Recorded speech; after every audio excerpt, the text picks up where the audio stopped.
Hello, everyone. Today we're talking with Adrienne Bush, who is the Executive Director of the Hazard Perry County Community Ministries in Eastern Kentucky. And she's going to talk to us about rural poverty and homelessness. Adrienne and I have been colleagues on the board of directors for the Homeless and Housing Coalition of Kentucky for a number of years, and she does great work and is an expert in all things around rural homelessness and poverty. So I think you'll enjoy hearing from her. So, Adrienne, why don't you start off by telling the students about your agency and what you do? Sure. Hazard Perry County Community Ministries was founded actually in the basement of a Methodist church back in the mid-1970s. And the idea was to bring churches together to meet basic human needs in Hazard. Later, they expanded their service area into Perry County, to some degree surrounding counties. So to that end, when they first started, they dealt a lot with food insecurity, food pantry. They touched a little bit into childcare beginning into the early 1980s. And we've evolved since then, where we are, our mission is to try to bring together people to meet basic human needs and also help lift them out of poverty. Talk some about what poverty and homelessness looks like in Eastern Kentucky and the extent of poverty. I think we tend to have stereotypes about Eastern Kentucky, and are some of those stereotypes true, and what does poverty look like there? I think, stereotypes exist for a reason. And so there probably is some degree of truth to some of the stereotypes that you hear about Central Appalachia or Eastern Kentucky. But about half of the population, we have about 30,000 people in our county, less than 5,000 in our county seat. And of those, about half the people are not in the workforce for various reasons, which takes its toll on the local economy. However, you have a supply issue in that most of the jobs that are available are service sector jobs where you're talking minimum wage or a little bit above minimum wage and maybe 28 hours a week if you're lucky. So we do have a number of people, who do receive TANF benefits, KTAP in Kentucky. We have a number of people receiving SNAP benefits, and then a number of people on Social Security disability as well.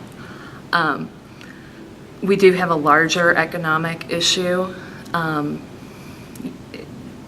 There are very few good paying jobs, and so it does make it tricky to get people out of poverty. One of the most effective tools we have found has actually been with child care assistance. And that is both when you qualify for child care assistance in Kentucky, it's both income-based and based on the fact that you're working and or in school. And I have seen a number of families who have used child care assistance while they were in college, where the mom was getting her bachelor's of nursing and now is making, 3 times what I am, which is exactly how the program is supposed to work. As far as housing goes, there is a lot of substandard housing that if we were in an urban area, it would most likely be considered condemned. So that does make it tricky when you're trying to get somebody out of a situation where they are experiencing homelessness. We do run a shelter, but obviously we don't want people to stay there forever. But if we're trying to get them into housing, finding housing that will meet even basic habitability standards, not even building code standards, but habitability standards, can be really tough, and that will meet federal fair market rent guidelines. In a rural community, how does poverty impact the day-to-day life of an individual who's living in poverty, would you say? It makes it tough to make decisions and to plan ahead. When you're constantly in a mode of crisis and you're reacting to things, it's very hard to be proactive. And, honestly, managing a nonprofit organization at the end of the Great Recession and in the midst of a leadership transition actually gave me a lot of insight into how people make decisions when they're just struggling to provide their basic needs. Because in a lot of ways, I was trying to do the same thing, only in a systemic way. Like, how am I going to make payroll every 2 weeks? And how do I pay my 941s for my employees? How do I take care of the people who are trying to serve our most vulnerable folks? Yeah. You've hit on this a little already, but how would you say poverty and homelessness differs between an urban area and a rural area? Sure. In a rural area, or at least the rural area that I have served for the last 12, 13 years, you don't see as much street homelessness, although you do see some people living in parking garages, or because we actually have one in Hazard, or under a bridge, or even in campgrounds. Whereas I know in urban centers, you see people on courthouse steps, and you see them. People experiencing homelessness have a much more visible presence. In rural areas, it tends to be more hidden. You will find a lot of couch surfing, as you do in any area, but especially culturally, in the past, we have always, in Eastern Kentucky, have had an attitude of we take care of our own. So no matter how many bridges you've burned with your family or whatever's going on, you can generally find one more person. And so when somebody ends up in our shelter, there's very little possibility for diversion because they have literally burned every bridge out there that they know of. Mm-hmm. Do you find that, or do you think that individuals in a rural area are less willing to go to a nonprofit agency to get help than they are in an urban area? Is there a stigma attached in that everybody might know each other in town? Sure. I don't know that there's a stigma with our agency.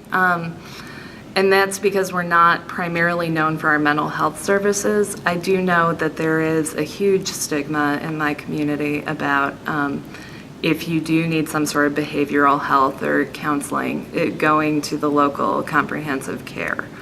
I do think that we serve a valuable role in our community by operating a homeless shelter that also acts as a food bank and a soup kitchen and a distributor of household goods, because you could be in our services or you could be at Corner Haven, which is our center, for any number of reasons. So I think that helps alleviate some potential stigma.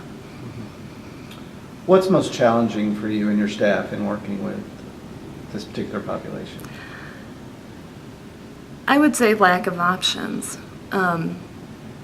When it comes to housing, into getting people into good housing, trying to get people into higher education so that they can get a better paying job when there's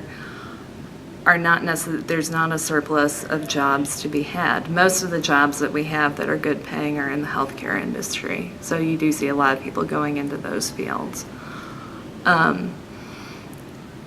But that's what I see as the biggest challenge, is people feel that there are a lack of options out there. What's most rewarding about working with this population? I love it. I think one of the things I love is that somebody can come to us and they literally don't have a place to go. They have, a couple of pairs of clothing, that sort of thing. And then sooner rather than later, we can get them into some sort of housing, and they're being successful. I have a volunteer now who came to us probably in 2012, and he came into the shelter. We were able to get him into permanent supportive housing. He went back to school, and he's my handyman. He helps me out with our different properties, doing some maintenance things as well as going to school, and he's doing really, really well. So that is what keeps us going, is just the potential that we will be working with people like that every day. Yeah, great. What has been the impact of the Affordable Care Act and Medicaid expansion on Eastern Kentucky? We are hugely in favor of it. Based on data, we know that the uninsured population has been transformed through the Affordable Care Act and the Kentucky Health Benefits Exchange. It has enabled some people who did not have access to care to having a medical home, to getting regular treatment. It's helped our economy in that people now have, healthcare providers now have a paying source, whereas before they were doing a huge amount of uncompensated care. As far as I'm concerned, the Affordable Care Act was a godsend for Eastern Kentucky in particular. Yeah. Kind of in closing, what advice would you give if there are students who living in rural areas who want to work? In most any setting, you're going to have folks living in poverty. Yes. So specifically for folks working in rural areas, what advice would you have for them as social workers? In a small town or a rural community, it really does take everyone. You can't afford to burn any bridges, and you need to be a good listener. And you need to get to know the community where you are. I'm not a native Eastern Kentuckian, as you can tell from my accent. I've been here since 2002. But, I don't act like I'm the smartest person in the room. I know that there's lots that I have to learn, and I ask lots of questions. And so I guess just trying to listen to people and get a feel for that community and that community's particular issues is super important for a beginning social worker to embrace. Great. Anything else you want to add that we might have missed? I just think these issues are so important, and I commend each one of you for taking this class. Thanks a lot, Adrian. Thank you.